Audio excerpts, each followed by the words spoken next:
Hi, everybody. I'm Mrs. Witcher. Welcome to Introduction to Literature in 8 weeks. Because we are only meeting in 8 weeks, I wanted to show you around the class a little bit, explain how I'm putting it together, and show you some of the important places you need to know about so that you can get off on the right foot right from the start. So, that being said, let me show you a few things I want you to know. First of all, when you come into the class, you'll be on the announcements page. This is where I will post assignments as they come open. So make sure that you're constantly checking there. I will also post anytime I realize I made a mistake or there's something I see that you guys aren't understanding. So make sure that you're constantly checking these announcements often so you know what's going on.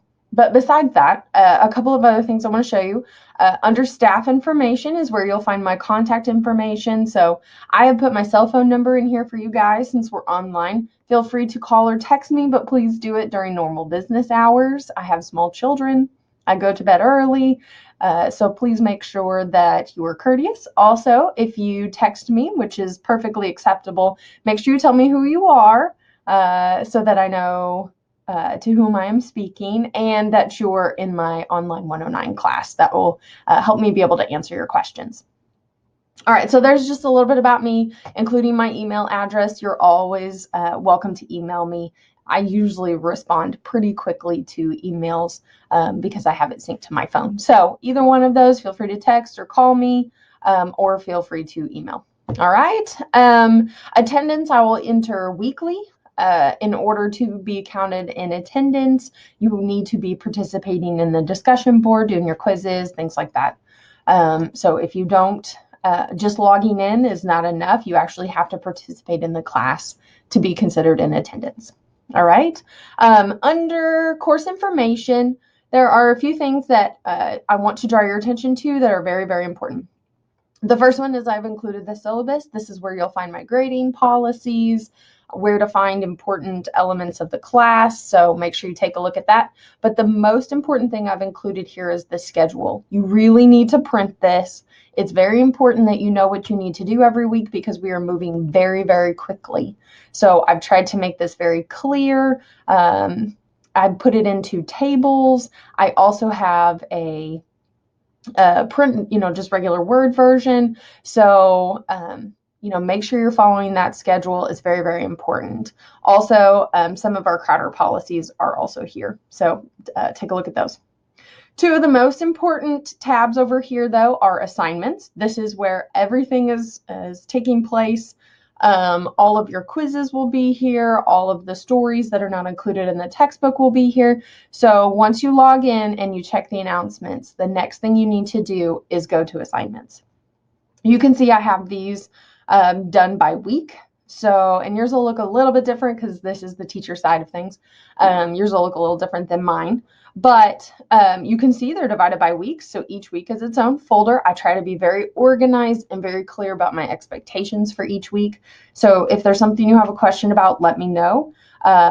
If you're not sure what your homework is for the week or what you need to be doing or you can't find something, please reach out to me because I do try to keep it very organized. But sometimes it looks different on the student side than it does on mine. So that being said, each week you will see what your goals for the week are. So what is it I'm supposed to be learning this week? What am I really trying to accomplish? So I've included those. These are our goals or our outcomes for week 1. And then I have given you the table of things you need to do. So every week you will need to view something or multiple things. You will need to read a lot, and there will be discussion boards and assignments you will need to complete. So I try to lay it out very clearly exactly what you need to be doing. All right, so that's always on the front. Then when you go into the folder, you will see I have it lined up, and I try to have these in order that you should do them.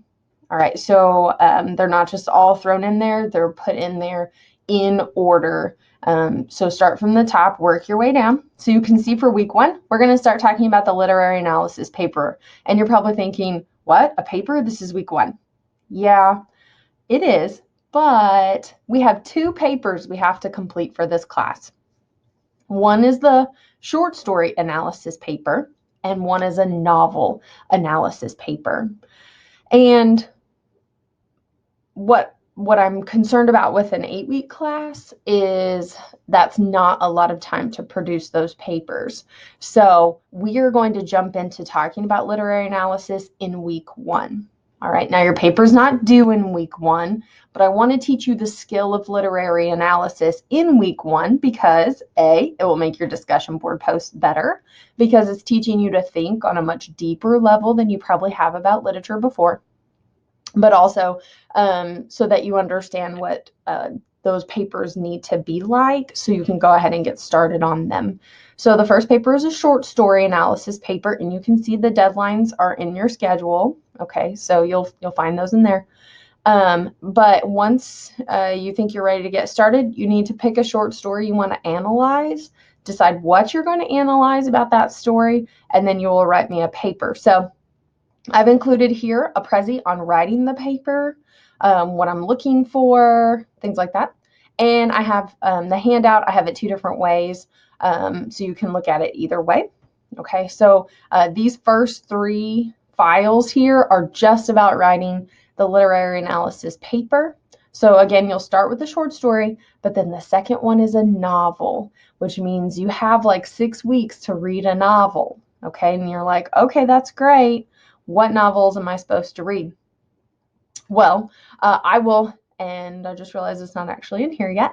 I will include a list of the novels you may choose from. So not just any novel. These need to be classics. They need to be college level novels. So I have a list of novels that I found my students have had good success writing about.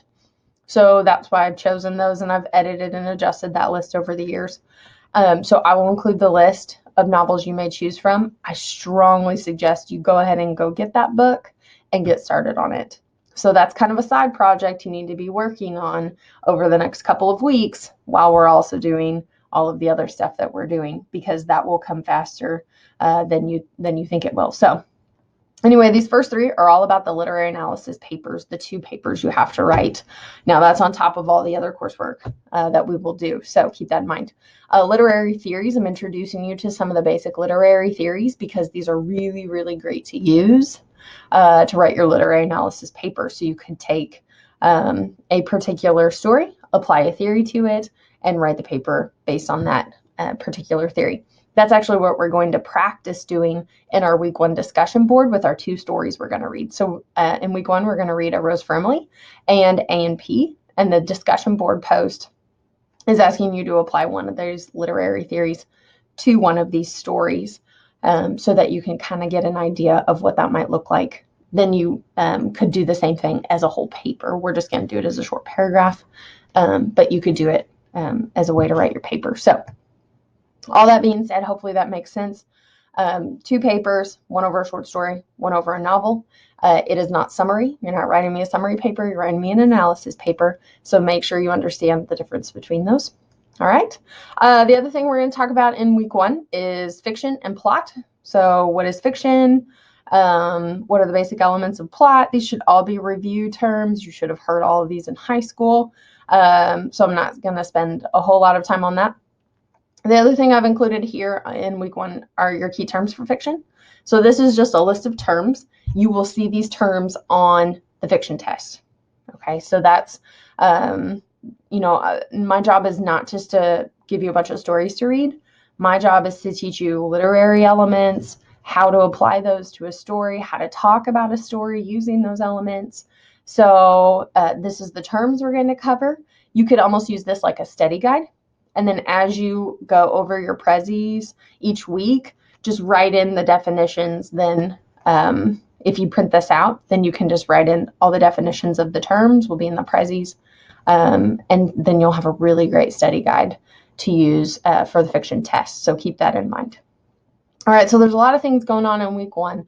I know it seems kind of overwhelming, but I think you'll see that it all really works together. So I'm trying not to make you do lots of different separate things. So looking over these analysis things will also help you with your discussion board post this week. So hopefully you see that I'm trying to synthesize all of it to save you some time. So big things, make sure you understand literary analysis and what you will need to be doing for those papers. Go ahead and print out these key terms for fiction. Read over the fiction and plot prezi and write down those definitions then on your study guide. Read the 2 stories. These are the 2 quizzes. You'll take quizzes over most of your stories just to show me that you read them. Okay, they're really basic, simple questions, just basic plot kinds of questions, just to show me that you read it. Really, the application of your learning is going to happen over in the discussion board. So that's the other place you need to know about. So you can see week 1. There are 2 questions. Okay, so one is introduction. I just want you to introduce yourself to us. Who are you? What are you doing in this class? What are you hoping to achieve with your college degree? So just some things like that. Question 2, though, is literary analysis. And what you're going to do for this one is choose one of the 2 stories, okay, a Rose for Emily or A and P, and apply one of the literary theories to it from the presentation. So that's what we'll be doing. So basically, this is sort of like a mini practice for your short story literary analysis paper. Okay, so I'm just asking you to write a short paragraph here, but you would do something similar to this when you write your paper. Okay, so this is giving you some practice, kind of an idea what I'm looking for in that literary analysis paper. All right, other than that, I will work to keep your grades updated as often as I can. I usually jump in on this class on Tuesday, Thursdays, and Sundays. Just to, I will be in the discussion board, so feel free to ask me questions there. If you do direct a question to me, maybe put it in bold or something like that so I don't miss it. But you're welcome to ask me questions in the discussion board. I try to tell you each week what I'm looking for and make my expectations clear. This class will move quickly. There is a lot of reading to do. I'm not going to lie and say that it's not. But the great thing is in 8 weeks, you'll be done.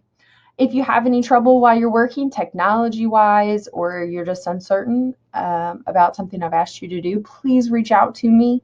9 times out of 10, I can answer your question very quickly, and you can go on your way and continue being successful in the class. So don't just sit around being frustrated. If you need something, please let me know. If you have any other questions or need anything else from me, holler. Otherwise, I will see you in the discussion board. Have a good week.